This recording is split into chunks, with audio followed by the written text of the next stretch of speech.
Hoy tenemos una entrevista muy especial, camaradas, muy especial. Aquí está Bosnia, ya saben, el gato güero como siempre, con la actitud, con la mejor actitud de la vida. Ahora toca entrevista, camaradas. Es una entrevista muy especial. Y fíjense que resultó ser que mi querida Alma, que ha visto los Facebook Lives, me dijo, oye, tú has oído hablar sobre la disortografía, y yo dije, ¿la qué? ¡Órale! Me impactó, camaradas, me impactó porque honestamente yo no había escuchado ese término, honestamente no me era muy familiar. Y entonces yo dije, ay, esto tienen que escucharlo los camaradas porque es bastante interesante. Y ustedes saben que todos estos temas de la lengua a mí me encantan, y la escritura y la palabra y la gramática y esas cosas bonitas, chulas de preciosas, pues de eso hablamos aquí en los Facebook Lives del Gimnasio Ortográfico. Entonces, hoy nos toca entrevista con nuestra querida Alma Acuña, quien es especialista en terapia de lenguaje. Entonces, déjenme rápido, les comento, nuestra querida Alma es licenciada terapeuta en comunicación humana, especialista en terapia de lenguaje, aprendizaje y evaluación en desarrollo infantil. Cuenta con 20 años de experiencia y desde hace 18 dirige Centro Terapéutico Telia, trabajando de manera integral con familias, especialistas y colegios. Así que, camaradas, con ustedes, nuestra querida Alma Acuña. Déjame cambiar aquí ahí, mejor así. Hola, Alma, ¿cómo estás? Hola, Lourdes, pues ojalá y en todos lados nos recibieran así. Muchísimas gracias. Hombre. Gracias por tu entusiasmo y sobre todo por tu apertura, ¿no? Por tu apertura he estado escuchando tus entrevistas, tus videos y realmente me parecen muy interesantes y también muy, muy útiles, y parte de ello pues siempre será también compartir la información que tenemos todos, ¿no? Y en esto ir generando pues una mejor comunidad en todos los sentidos. Gracias por el espacio, Lourdes. Hombre, querida, gracias a ti, Alma. Para mí es un gran gusto. Mira, ya te están poniendo palmita los camaradas. Aquí ya tenemos una comunidad de camaradas que todos los viernes viene. Y aquí Glo está aquí también, aquí presente, mi querida Gloria, siempre muy atenta. Entonces, bueno, yo antes me gustaría saber, mi querida Alma, de tu logo, porque del Centro Terapéutico Telia. Entonces me quedé, ahorita que lo estaba diciendo, ¿verdad? Pensé, ¿qué quiere decir Telia? Estaría bueno saber, ¿verdad? Porque... Gracias, Lourdes. Es terapia de lenguaje y aprendizaje. Esa es mi formación. Okay. Yo soy licenciada en terapia de lenguaje, en comunicación, egresada del Instituto Nacional de Rehabilitación, y en un inicio el centro empezó con esta formación, lenguaje y aprendizaje, y bueno, hemos ido creciendo a lo largo de estos años y ahora también trabajan psicólogas con nosotras, psicólogos, y bueno, pues ya abordamos todo de manera integral, porque pues no nada más es cuestión de lenguaje, no nada más es cuestión de aprendizaje, pues también muchísimas cosas a nivel emocional, y eso es lo que significa terapia de lenguaje y aprendizaje. ¡Oh! Perfecto. Ahora que ya sé, porque me quedé con la duda. Ay, y bueno, es obvio, pero bueno, camaradas, como ustedes saben, el problema del sentido común es que solo es obvio hasta que se señala. Entonces, mejor saber. Hola, Aurora, bienvenida. Fabiola, bienvenida. Fabiola hasta te manda felicidades y toda la cosa. Entonces, bueno, la disortografía. Cabe mencionar, camaradas, aquí les voy a poner nuevamente aquí la imagen de difusión. Le puse el diablillo, ese diablillo que está. Es en honor a Titibilus o Titibius, que es el demonio o el diablillo al que se le atribuían los errores ortográficos en la Edad Media. Así, ¿a quién hay que culpar? No, es que fue Titibilus, me jugó la broma, decían los escribanos. Y entonces, Por eso puse el diablillo. Entonces, bueno, nomás quería comentarles eso. Hola, Elizabeth. Hola, Leticia. Qué gusto encontrarlas por acá. Un gustazo siempre. Entonces, vamos a empezar con esa gran pregunta, ¿no? Que estamos desde que empezó la difusión. ¿Qué es eso de la disortografía, mi querida Alma? Cuéntanos, ¿qué es eso? ¿Qué es eso? Bueno, pues es algo que en ese momento, ¿no? Como tú lo comentas, se atribuye a algo externo, pero en realidad es una situación interna, ¿no? Hoy lo sabemos. Si lo hacemos como muy, muy sencillo, la disortografía, dis significa, tú lo sabes, dificultad en cuanto a la ortografía. Y podemos dividirla en tres canastas, ¿no? La primer canasta en realidad no es un problema, es lo que vamos viendo en el proceso natural del niño, que va a tener algunos errores de ortografía porque forma parte del aprendizaje de leer y escribir. Vas a presentar algunos errores de ortografía, no pasa nada, esto está dentro del proceso natural, no puedes diagnosticar un problema de aprendizaje, un problema de escritura, un problema de lectura en edades tempranas, en donde el niño justo se está desarrollando. Ahorita, si quieren, abordamos un poquito más de proceso de aprendizaje. Después tenemos también una disortografía que tiene que ver más pues con la enseñanza, ¿no? Con no tuve una buena formación, pero también en realidad no es algo que me interese o me preocupe mucho, porque la realidad es que también existen personas que no le dan como el peso y el significado a esto, ¿no? Pero la verdadera disortografía, ya lo que es como un trastorno específico de disortografía, esta sí es una situación en donde el sistema, a pesar de que se ha enseñado adecuadamente, a pesar de que ya se checaron algunos puntos, porque para llegar a un diagnóstico como este, ¿no? Tenemos previo que checar siempre ciertas cosas.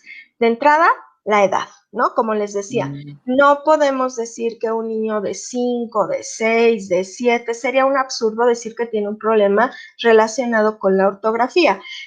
Pero ya un chiquito que tiene 8 años y sigue presentando este tipo de situaciones, bueno, ahí ya tendríamos que investigar, indagar un poquitito más qué puede estar ocurriendo con su desarrollo a nivel de aprendizaje y a nivel específicamente de aprendizaje de la ortografía, de las reglas ortográficas, ¿no?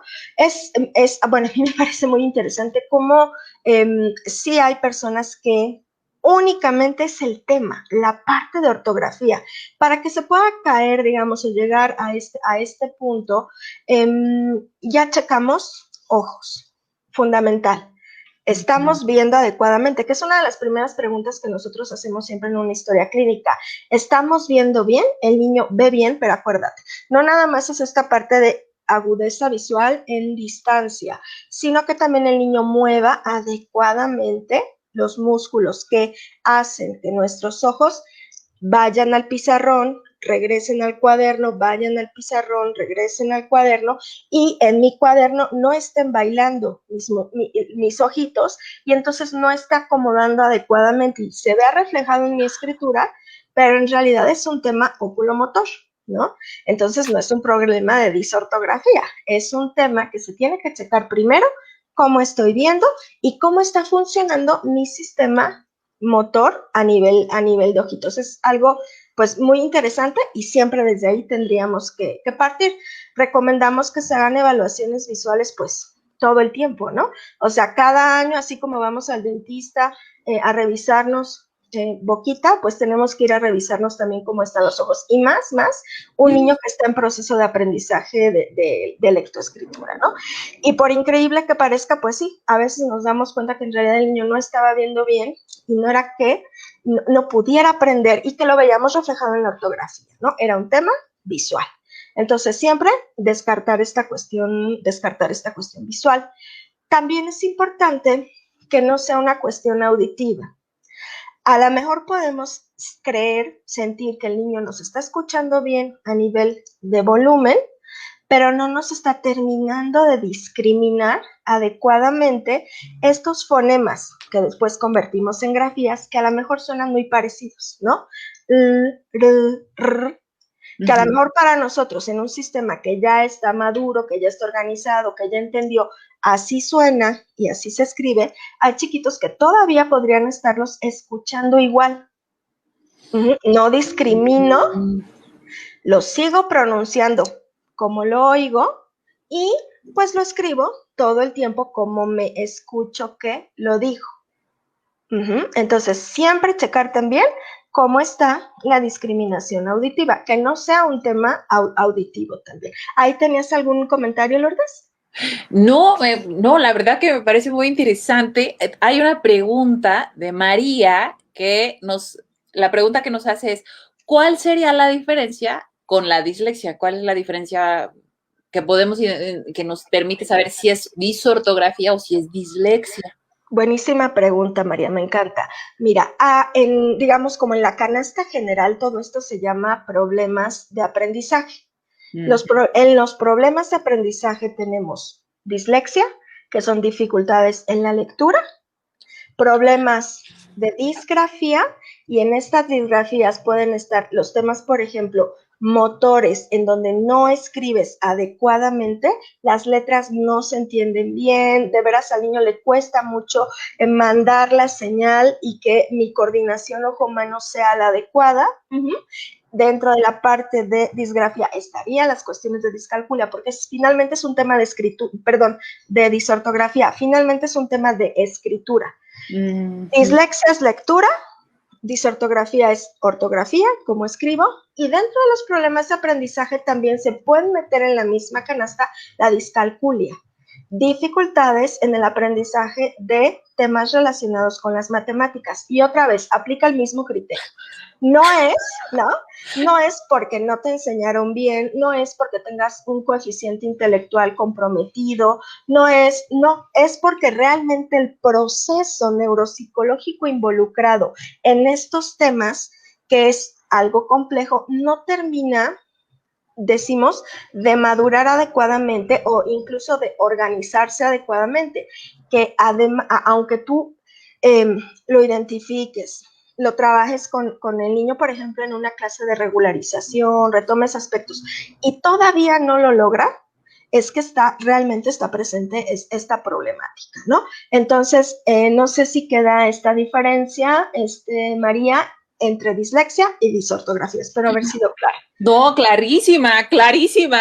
Hasta puso, oh, ya, sí, gracias, sí, sí, ciertamente fue muy clara la explicación. Yo creo que cuando María puso, esa soy yo, fue cuando hablaste de la discalculia, porque yo decía también. Yo creo que hay un tema ahí también con las matemáticas, en el sentido de que está relacionado sí con una cuestión emocional, ¿no? Está relacionado con la manera en la que nos enseñaron matemáticas. Ojo con esto, ¿qué pasa? Muchos procesos para aprender matemáticas, para aprender a leer y para aprender a escribir se basan en prerequisitos. Prerequisitos son todas las cosas que los niños tienen que hacer en preescolar para que vayan súper maduros en todas sus habilidades, y entonces en el momento en el que ya metes en la escolaridad matemáticas formales, escritura formal, lectura formal, el niño ya tiene todas esas habilidades. Sin embargo, lo que ocurre es que a veces se adelantan muchos procesos, muchísimos, y entonces le están colocando un lápiz a un niño de 3 años y siéntate, y en el cuaderno y en la rayita y en el cuadrito, y esta es la A y esta es la O. Y entonces el niño, que debería de estar jugando con masa, ensuciándose, experimentando, cortando cosas, haciendo este ejercicio de coordinación, lanzando, ejercitando todo su sistema, pero al mismo tiempo madurando muchos procesos, ¿no? Por ejemplo, prerequisitos de lectoescritura, lo fundamental es atención, que pongas atención. Pero después muchos ejercicios visuales de atención al detalle, porque ortografía es atención al detalle. Oh, sí. Y después muchos cantos.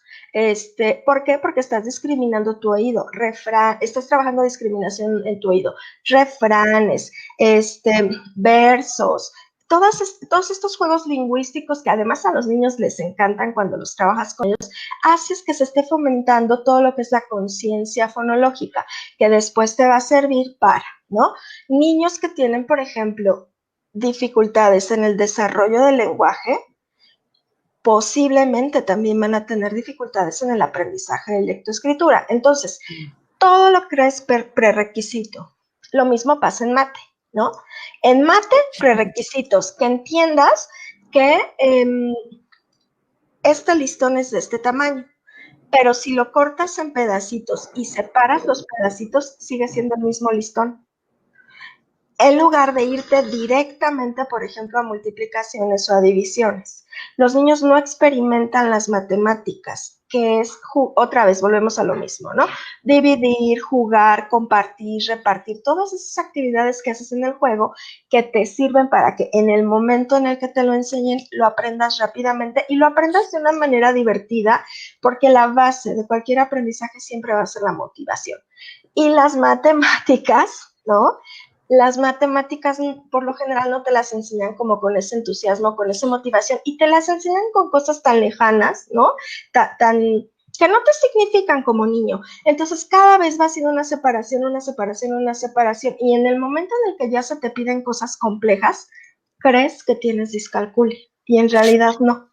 Hay una situación realmente de enseñanza. Ahora, por supuesto que existe la gente que tiene discalculia, que tiene dislexia, que tiene, y bueno, ahí ya se hacen valoraciones específicas y ya sabemos, ¿no?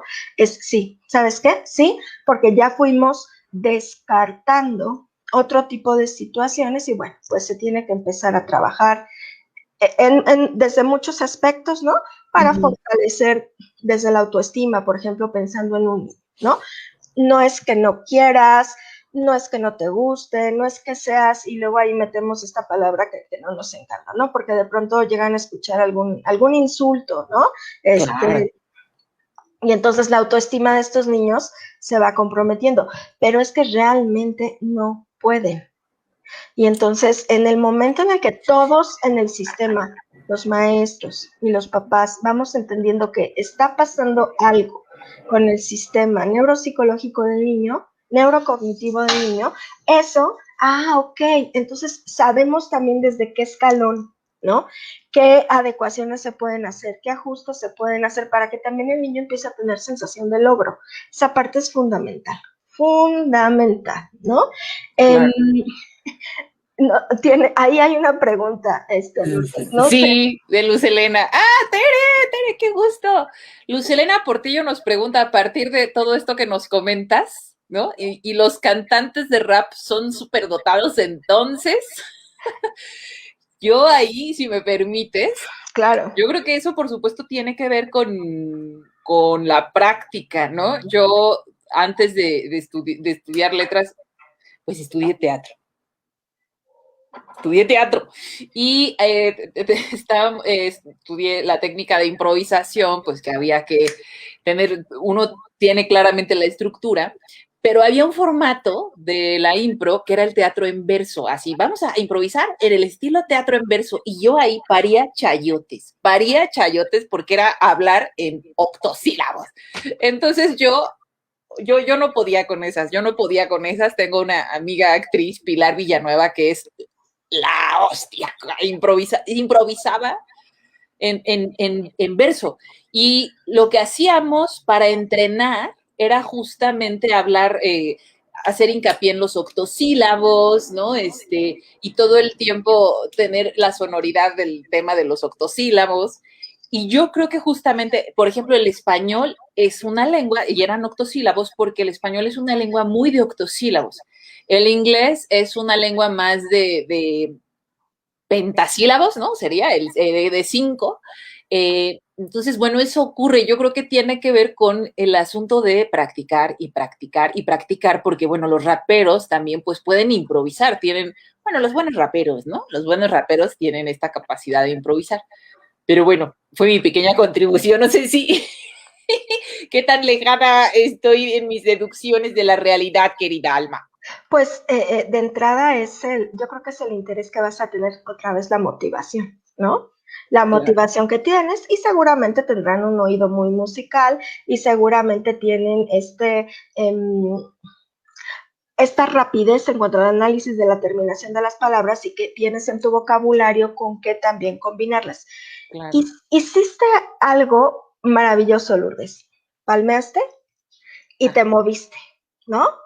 O sea, eso es fundamental en el aprendizaje de leer y escribir, Por eso los niños tienen que bailar, por eso está la clase de psicomotricidad, por eso está cantos y juegos, por eso está educación física, por eso se les pide que se muevan, ¿no?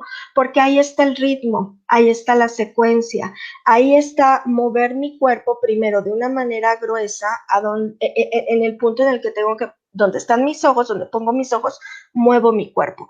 Todas esas habilidades son también escritura, porque después, ¿no? ¿Dónde están mis ojitos? En el cuadrito yo voy a llevar este instrumento que ya no es la pelota, que ya no es el costalito, que ya no es el listón, que es mi lápiz, a ese punto y hago ese circulito. Ese mismo circulito que yo ya viví en el círculo del patio, ¿no? Ya lo voy a poner en un esquema muchísimo más pequeño. Por eso es tan importante. Esa musicalidad a la cual yo le puse atención, a las palabras, al canto de la maestra, que después voy repitiendo, después lo voy a repetir también en un dictado, porque ahí estás trabajando también ya tu memoria verbal. Dictados, memoria verbal, completamente, ¿no? Entonces, por eso es tan importante preescolar y todo lo que a veces, pues hay quien no le da valor, ¿no? Nada más van y juegan, solo pierden el tiempo. Es que este niño solo quiere jugar. ¡Qué maravilla! Claro. Si el niño solo quiere jugar, este niño está madurando absolutamente todas sus habilidades para que en el momento en el que se acerque a aprender y a leer y a escribir, sea para él muchísimo más fácil, más divertido, más motivante. Cuando un niño aprende a leer de esta manera, es maravilloso, porque se dan cuenta ahora el poder que tienen, ¿no? El poder de, ya no tengo que esperar a que me leas el cuento, yo ya puedo leer, yo ya sé lo que escribiste ahí, ¿no? Y también puedo escribir lo que pienso y lo puedo esconder, lo puedo guardar, puedo mandar una cartita, puedo hacer yo mi carta a los Reyes Magos. Entonces, sí hay que tener mucho cuidado cómo estamos enseñando a los niños a leer, cómo estamos enseñando a los niños a escribir y cómo estamos enseñando a los niños la parte matemática, porque ahí se pueden gestar algunas cuestiones en cuanto a los problemas de aprendizaje. ¿Y vas a comentar algo, Lourdes? Sí, sabes, es que dijiste algo que a mí me parece fundamental. Bueno, varias cosas. La verdad es que es muy interesante todo esto que nos estás comentando, querida Alma. Lo primero que yo me parece así medular es la emoción en el proceso del aprendizaje, ¿no? O sea, yo sí creo firmemente que si tú no tienes la capacidad de emocionar al otro cuando das una clase de lo que sea, no llega, como que se resbala, digo yo, ¿no? Pero bueno, yo no soy la especialista, sí, pero yo siento que se resbala, de verdad se resbala. En cambio, cuando emociona, es muy fácil que se quede, ¿no? Creo que justamente por eso el teatro es tan pedagógico, ¿no? El teatro es tan pedagógico y yo de verdad trato siempre de, no me dejaban mentir aquí mis alumnos, que hay algunos conectados, siempre trato de hacer el conocimiento divertido. La verdad es que sí trato porque yo me divierto con eso. O sea, a mí, por ejemplo, el tema de la lengua es algo que me apasiona y que le encuentro la jiribilla y eso hace que se quede en el otro, ¿no? Claro. Entonces creo que esto que estás mencionando es medular del lugar de la emoción y esto me impresionó mucho, ¿no? De lo importante que es el movimiento corporal para la escritura, o sea, de que todo es escrito, o sea, todo lo que hacemos, lo que aprendemos está en pro de la escritura y también me hace lamentar mucho esto que mencionas también tiene que tener un tiempo, ¿no? El niño tiene que jugar y al principio está para jugar y recuerdo como todas estas ofertas que llego a ver en kinders, que así que vas pasando, que casi te dicen, y el primer año su hijo será Einstein, ¿no? Casi te ofrecen que el niño va a saber hablar inglés, francés, hacer las ecuaciones, que es como esta voracidad de que sepa, ¿no? Lo que sea a toda costa que sepa cuando el conocimiento va más allá de lo conceptual, ¿no? Entonces, hoy me parece súper interesante por eso. Te voy a leer aquí algunos comentarios brevemente. Claro que sí. Bueno, a todos los que se van integrando, hola, hola camaradas, a Gaviota, a Rosa, Elizabeth dice, ahora en el preescolar no nos explican eso con esta dinámica de la educación a distancia. Híjole, sí, yo creo que este tema de la educación a distancia por las circunstancias que estamos viviendo. Sí. Uf, qué fuerte, qué fuerte. Gaviota dice, la verdad a mí me criticaban mucho por la manera en que trabajo, me gusta jugar mucho con ellos y he aprendido increíble. Claro, pues es que el juego es la base, camaradas. Ay, mi querida Alma, bueno, regresando al tema es que es interesantísimo todo este tema del aprendizaje. Entonces, te iba yo a preguntar entonces por las señales que nos permiten levantar como las alarmas. Y entonces tú dices que sería como a partir de los 8 años, donde este problema de la ortografía sería ya considerado o posiblemente considerado, después de descartar otras opciones, disortografía. Entonces sería como a partir de los 8 años, ¿verdad? Como cuando hay que estar alertas. Puedes estar alerta desde antes, ¿no? Pero cerrar un diagnóstico como tal hasta ese punto 7, 8, ¿no? Que el niño en teoría ya debió de haber cerrado su proceso de leer y de escribir. Pero sí puedes identificar con niños antes. Hay pruebas que son como predictoras, ¿no? Que te van diciendo, este niño tiene dificultades, por ejemplo, en la copia. Ojo con él, porque a lo mejor le va a costar copiar. Este niño tiene dificultades en la memoria auditiva verbal. Ojo con él, porque es candidato a que pueda tener dificultades en dictado. Este niño tiene 3 añitos y todavía no está jugando adecuadamente con su cuerpo, ya tiene 4 y le cuesta andar en el carrito de pedales, 5 no se mueve en un triciclo. No quiero decir que todos los niños que no sean tan hábiles motores van a tener un tema de coordinación, no quiero decir eso. Quiero decir que en cada etapa de desarrollo siempre hay parámetros, siempre, todos con un rango, evidentemente, pero que tú puedes ir viendo que tu niño se está desarrollando dentro de parámetros.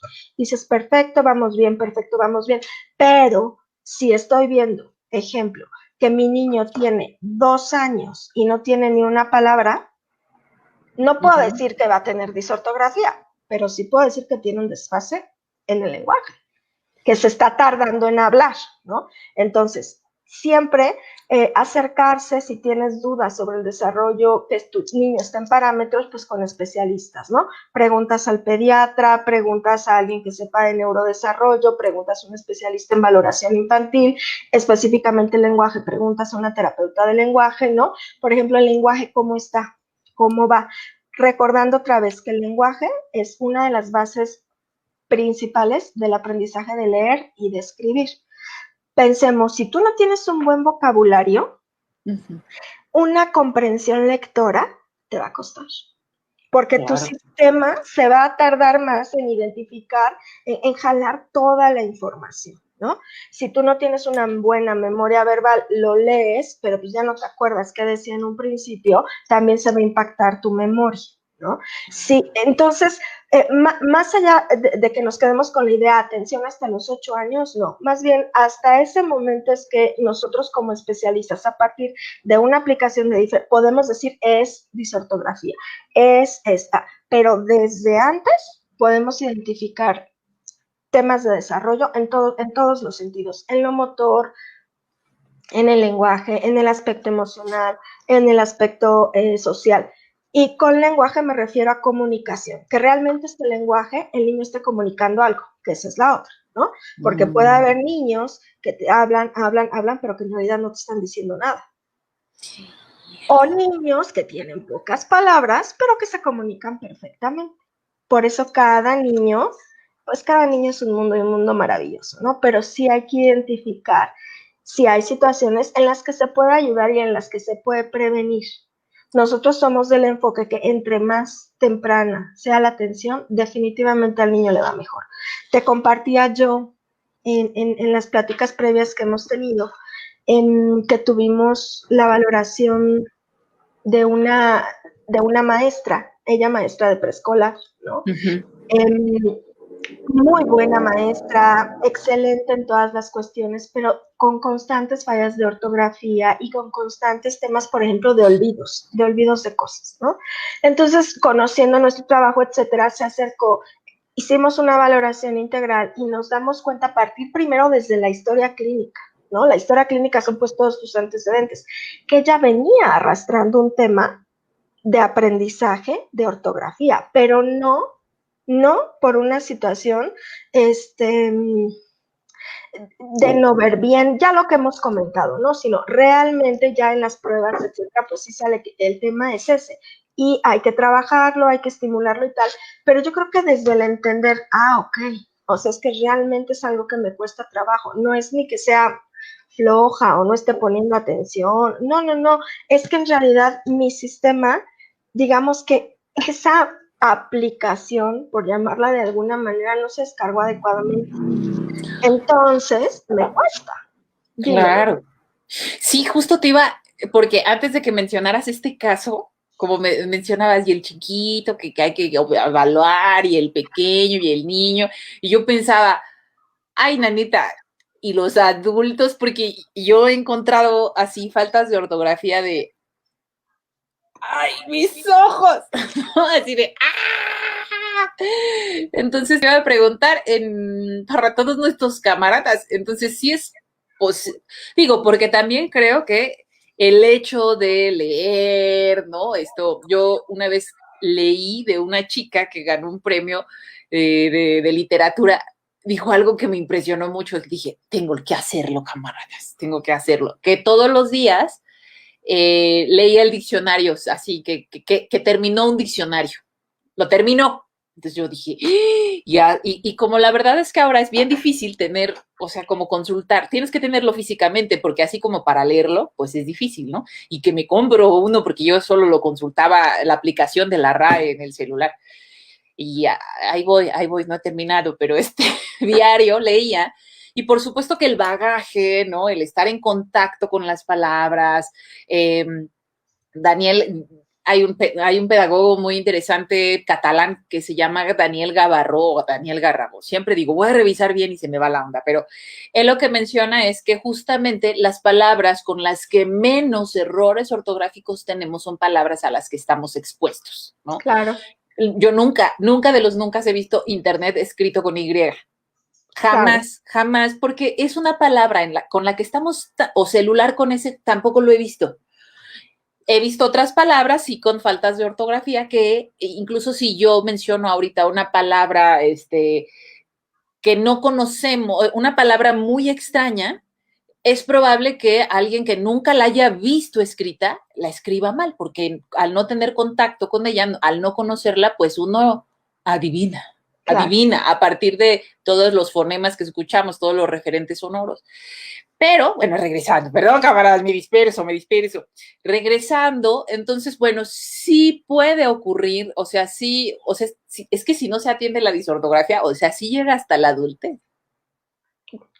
O sea, sí hay adultos así con su, más allá del problema, más allá de que, sí, pensando en esta maestra, ¿no? O sea, puede ser un adulto que está en contacto con las palabras, que es su ejercicio de alguna manera el tema de las palabras, porque Que es además ella es, inteligente, que estudia, que se está, pero de verdad no termina de aterrizar. Y sí, sí llegas, ¿no?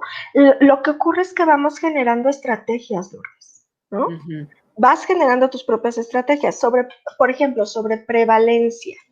Hay más estudios en población infantil a problemas de aprendizaje como tal, ¿no?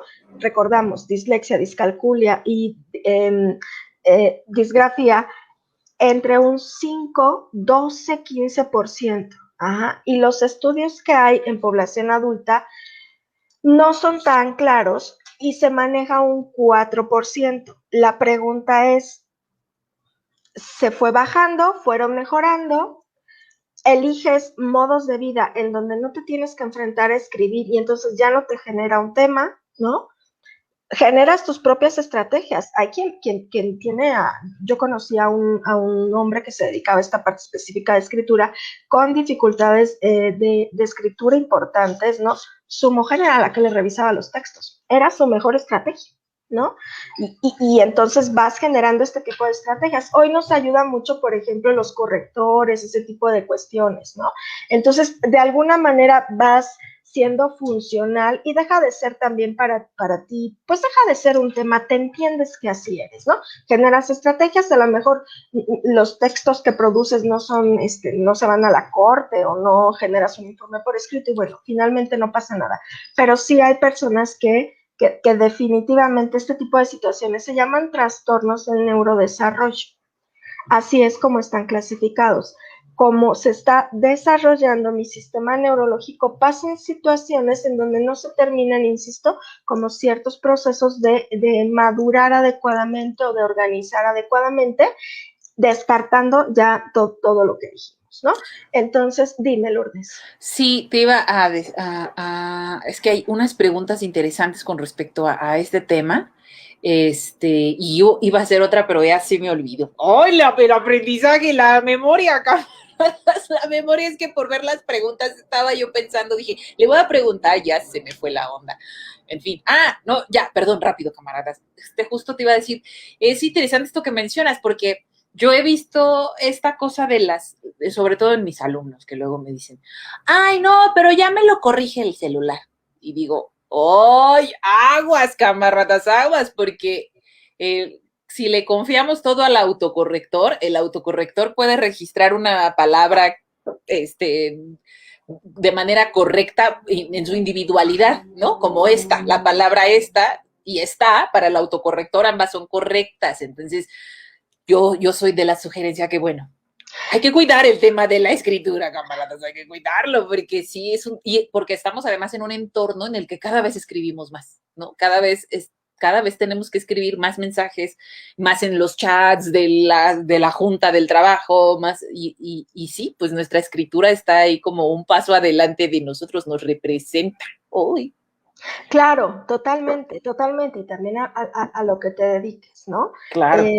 Ahorita comentábamos mucho sobre esta cuestión de motivación, pero fíjate que a veces la motivación no puede ser como tan linda o tan positiva. Yo siempre les comparto y lo comparto como algo que para mí fue importante, ¿no? Todavía llegué a la licenciatura, por supuesto, con fallas de ortografía, ¿no? Y me recuerdo perfectamente un informe que una de mis maestras no me recibió, ¿no? Y era muy importante este informe porque se iba con el neurólogo. Y me dijo, yo no, así es, yo no te voy a firmar esto. Sentí tanta pena, de verdad, y tanta vergüenza, pero sobre todo dije, es que esto urge para el neurólogo y para el paciente. Ahí dije, o sea, de verdad fue una motivación tremenda, a lo mejor no muy dulce, ¿no? Pero dije, no me vuelve a pasar que se me vaya algo de esto, o sea, qué irresponsable de mi parte como terapeuta, obviamente estaba en formación, etcétera, ¿no?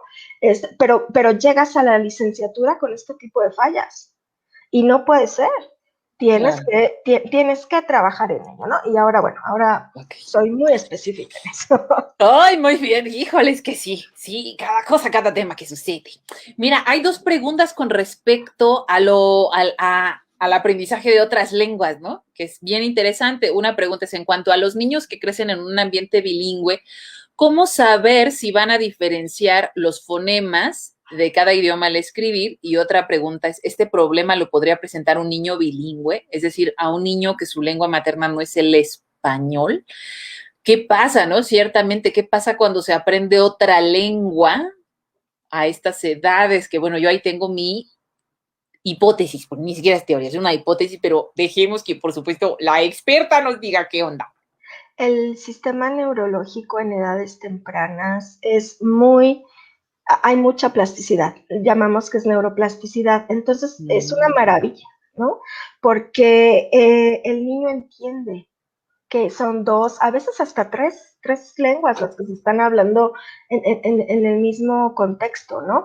O va entendiendo que esta lengua es la de casa, la de mamá, pero saliendo y la televisión y tal es otra, y los niños lo aprenden perfectamente, sin ningún problema, y van entendiendo también, ¿no? Las diferencias a nivel ortográfico, porque también es que van leyendo, o sea, papás les ves en español, pensando, por ejemplo, español e inglés, que para nosotros es como lo más común, ¿no? Lees español, lees inglés, lees encuentros de los dos, en la escuela a lo mejor se está fomentando, es una escuela bilingüe, y sí trabajan, entonces va creciendo a la par. La realidad es que el sistema neurológico es maravilloso en ese sentido, puede perfectamente ir identificando los dos sistemas. En un principio sí puede haber como cierta, pues sí, como todos, ¿no? Te puedes ir confundiendo un poco, pero en realidad los niños lo terminan de entender perfectamente, ¿no? Y hay otro, sí, o sea, este es un tema, general, digamos. En cualquier idioma puedes presentar temas de disortografía o temas de aprendizaje, ¿no? Pero no por ser bilingüe es que vas a tener este tipo de fallos. No por eso es lo que quiero decir.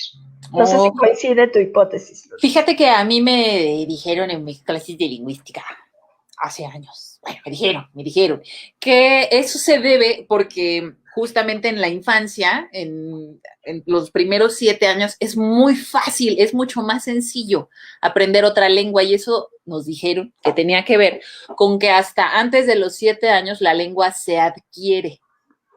Después de esa edad se aprende. Y yo me quedé, ay, con razón, ¿no? Con razón. Y sí, o sea, me sorprendió mucho esto de que antes de los 7 años se adquiere, no es algo que el niño tenga que razonar, hasta donde entendí, ¿no? Ya después sí, ya después tienes que acomodar todo en su lugar, ¿no? Que la regla, que el sujeto, que el predicado, todo lo vas empezando a acomodar a partir de los conceptos que tenemos de la gramática, ¿no? Entonces, uy, aquí, ay, se me olvida que puedo poner aquí los comentarios. María dice, he visto textos con terribles faltas de ortografía en maestría. Uy, es que sí. Pero para eso estás tú, Lourdes. Para eso estoy yo, camaradas, para eso, pero bueno, ahorita vamos a hablar luego de eso. Antes, yo quería, porque yo creo que esta cosa de la... mi gato está destruyendo algo.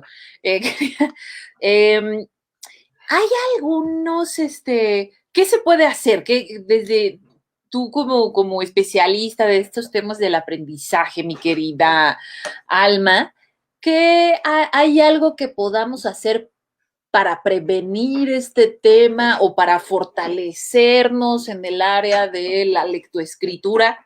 También igual como adultos, pues.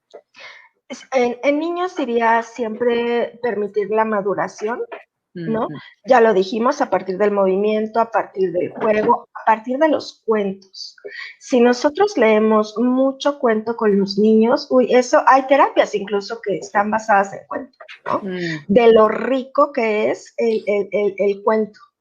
Manejas emociones, manejas vocabulario, manejas estructura gramatical, muchísimas cosas, manejas expresión y el niño además se empieza a habituar a el seguimiento, por ejemplo, que mamá mientras le va haciendo de las oraciones y no es que el niño te empiece a leer como tal, pero a nivel visual va registrando, por ejemplo, hacia dónde se tiene que, hacia dónde leemos, ¿no? Por ejemplo, es de izquierda a derecha y vamos bajando, etcétera. Entonces, eso en los niños, diríamos, permitir la madurez, eso siempre nos va a ayudar. Y como adultos, yo creo que es primero identificar como desde dónde está tu dificultad. Si tú identificas que es una cuestión de, evidentemente, de enseñanza, bueno, pues siéntate y de verdad haz el esfuerzo de que alguien te explique, a lo mejor es como te explicaron y lo vas ejercitando, ¿no? Leer, como tú bien lo decías, también funciona mucho porque tu sistema va registrando cada vez, es memoria visual finalmente de las palabras. Esa parte de memoria visual es fundamental. Pero si es un tema a nivel visual, no sé, checar ojos, ¿no? Entonces, finalmente practicar y buscar estrategias. Si realmente es una situación muy complicada, sí buscar estrategias específicas que te puedan ayudar. Y bueno, ya quien trabaja específicamente con adultos a nivel terapéutico, igual desde la valoración, identificas qué son los puntos que se tienen que trabajar a nivel terapéutico, ya sea de memoria, ya sea de percepción visual, ya sea de análisis y síntesis visual. Cada caso va a ser diferente, ¿no? Pero de que es trabajable, es trabajable. Y te diría también, Lourdes, a lo mejor hay con quienes empiezas primero desde la cuestión emocional, ¿no? Pensando en este caso específico que yo te compartía de esta maestra, emocionalmente estaba muy, sí se sentía mal. Entonces ahí fue primero empezar con el psicólogo, ¿no? O sea, porque venía de ser muy criticada, venía de ser, ¿para qué lo repetimos? ¿No? Entonces ahí la intervención tuvo que iniciar desde la cuestión emocional. Sabes que esto me lleva a pensar también mucho en cómo en cuestiones de aprendizaje, yo siempre digo en el gimnasio ortográfico, el error es la puerta del acierto, ¿no? Y lo digo porque el peso que le damos a los errores, híjole, es brutal. O sea, siempre tiene un valor negativo, lo relacionamos con el castigo, con la reprobación, incluso con lo políticamente incorrecto, ¿no? Y yo creo firmemente que en el error está así como la semilla del aprendizaje. O sea, hay que darle al error un lugar muy especial, según yo, ¿verdad? Bueno, así le hago yo, querida Alma, la verdad, te confieso, te comparto. Les digo, camaradas, creo que es fundamental aprender del error, más allá de castigarlo, observarlo, ver cómo opera, y es ahí cuando aprendemos. Es ahí cuando aprendemos, camaradas, eso es lo que yo opino, ¿verdad? Entonces, Totalmente, bueno. sí, totalmente, totalmente, quitarle ese estigma, ¿no? Ahorita que comentabas las clases en línea, ¿no? Es muy divertido ver cómo a los papás les preocupa mucho que los niños se equivocan, ¿no? Y quieren que el chiquito todo el tiempo responda perfecto, todo el tiempo. No, porque finalmente en una clase presencial regular con sus otros 20 compañeros, con la maestra y tal, se iba a equivocar. Y si no permitimos que el niño se equivoque, se dé cuenta, pero es que su autoestima, es que no vamos a recargar la autoestima en que todo el tiempo estés bien. En eso no se recarga en que realmente identifiques cómo es tu manera de aprender y que además no pasa nada si te equivocas, ¿no? De verdad, no pasa nada, para eso es la formación, para eso es la escuela. Evidentemente ya no permitirías que se equivocara un cirujano, por ejemplo, Claro, ¿no? O sea, claro. pero ya estudiaron todo lo que estudiaron y ya tienen una cédula que dice que ya no se pueden equivocar, ¿no?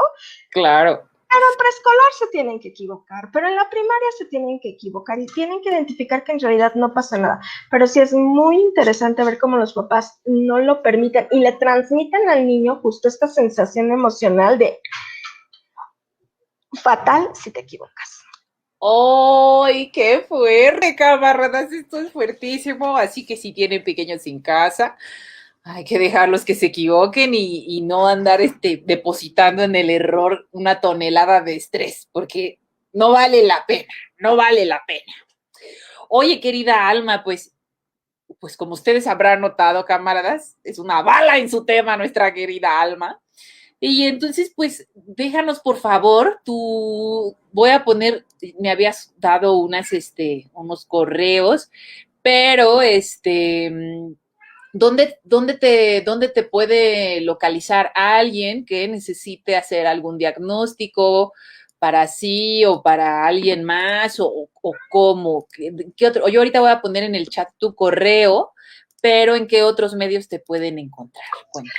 Claro que sí, en Facebook estamos en Centro Terapéutico Telia, en Instagram estamos en Centro Telia Acuna, como Acuña, que es mi apellido, es centro-telia-acuna, y aquí está uno de mis correos y está también el otro, telia@live.com.mx.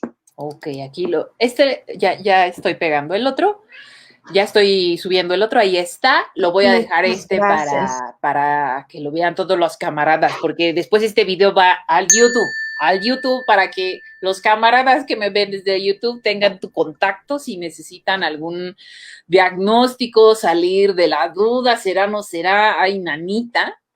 Y bueno, Encantada. pues Alma, ha sido un gustazazazazo platicar contigo. La Gaviota dice, excelente tema, muchas gracias. Sí, ha sido ha sido muy luminosa esta plática con nuestra querida Alma. Entonces, bueno, camaradas, yo les comparto, hablando de este tema del error, voy ahorita a, ya puse ahí el correo, hablando del error, bueno, les adelanto, la siguiente sesión ya vamos a empezar con la reseña de este libro increíble que se llama Perdón Imposible. No crean que vamos a hablar de motivación, de cosas de... No vamos a hablar de cosas de la motivación, de la autoestima, no, vamos a hablar de la historia de la puntuación. Entonces, este libro lo reseña de una manera muy amena. Vamos a empezar con el primer capítulo, no se pierdan, así como ya reseñamos todo el libro de la seducción de las palabras, vamos a empezar con Perdón Imposible, así que no pueden faltar. Y fíjense, camaradas, que tenemos, hablando de este tema de los errores y de que hay que aprender de ellos, tenemos un entrenamiento gratuito en Facebook, cualquiera puede entrar. Solo tienen que buscar el grupo Camaradas Entrenando en Facebook y les voy a explicar muy brevemente de qué se trata. Ay, ya tengo muchas ventanas abiertas, espérenme. ¿De qué se trata?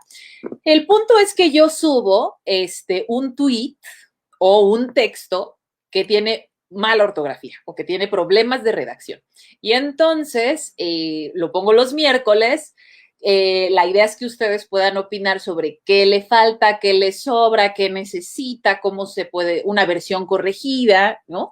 Siempre insisto, hay que aprender del texto, no es para juzgarlo, no es para señalar a su autor o a su autora, es para aprender del error, ¿no? Ahí recuerden, el error es la puerta del acierto. Entonces, ahí lo pongo, yo les voy comentando y los sábados hago un video, hago una transmisión en Facebook Live, las empecé a hacer apenas, donde explico todos los errores que se presentan en la publicación, en el texto que publico los miércoles.